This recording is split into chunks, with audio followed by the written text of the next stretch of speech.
100% guarantee के साथ हम ये बोल सकते हैं कि ब्लैक होल इस ब्रह्मांड का सबसे ज़्यादा अजीबोगरीब चीज़ों में से एक है।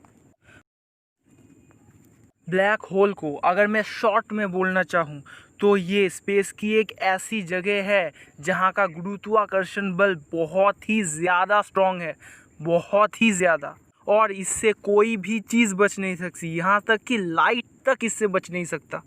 Anything can become a black hole. अगर मैं साइंस की नज़रों से बोलूँ, किसी भी चीज़ की डेंसिटी या घनत्व जितना ज़्यादा होगी उसकी ग्रेविटी उतना ही गुरुत्वाकर्षण बल उतनी ही ज़्यादा होगी। बेसिकली ब्लैक होल एक ऑब्जेक्ट होता है जिसमें ग्रेविटी इतना ज़्यादा होता है कि जो लाइट तक को अपनी तरफ खींच लेता है और लाइट वहाँ से बाहर नहीं निकल सकती। तो सोचिए, अगर लाइट वहाँ से नहीं निकल सकती तो हम और आप क्या चीज़ है, किस खेत की मूली है भाई हम एक ब्लैक होल कैसे बना सकते हैं? क्या आपको पता है? अगर हम किसी भी चीज़ को बहुत ही ज़्यादा कंप्रेस्ड यानी छोटा कर दे, जैसे कि माउंट एवरेस्ट, अगर हम माउंट एवरेस्ट को बहुत ही ज़्यादा छोटा कर दे तो वो ब्लैक होल बन जाएगा।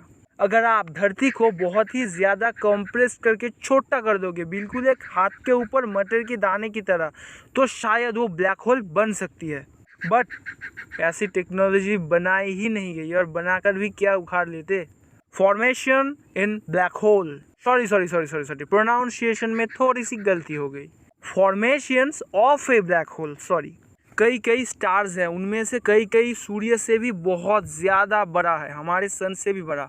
अगर हम उन सन्स को अगर हम उन स्टार्स को लेकर बहुत ही छोटा कर दे एज इक्वल टू पृथ्वी की तरह, तो वो एक ब्लैक होल बन सकता है। अगर पृथ्वी की तरह ना हो तो उससे भी छोटा, एक बादाम के साइज़ का कर देंगे तो वो भी ब्लैक होल बन सकता है। क्या आपको पता है कि जब किसी स्टार मरता है यानी ऊपर चला जाता है, मतलब वो जहाँ होता है उससे भी ऊपर, तो उसको क्या बोलते हैं? उसको सुपरनोवा बोलते हैं। मार्वल का नोवा नहीं, सुपरनोवा। तब वो अपने अंदर ही कोलैप्स करने लगती है, उसका घनत्व बढ़ता है और वो बहुत ही ज़्यादा छोटा होने लगता है।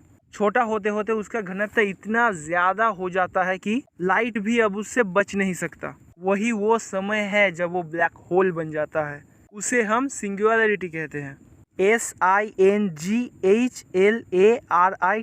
सिंगुलैरिटी। मैं श्योर हूँ कि आप इसको पहले सुने होंगे। इवेंट होराइजन, ब्लैक होल का वो जगह जहाँ से ब्लैक होल का कोई कोना भी नहीं निकल सकता एक लाइट का, उसे ही हम इवेंट होराइजन बोलते हैं। मतलब इवेंट होराइजन के आगे लाइट जा सकती है लेकिन इवेंट होराइजन में लाइट नहीं जा सकता।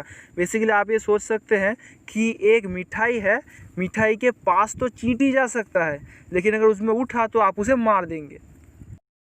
Black hole effect time.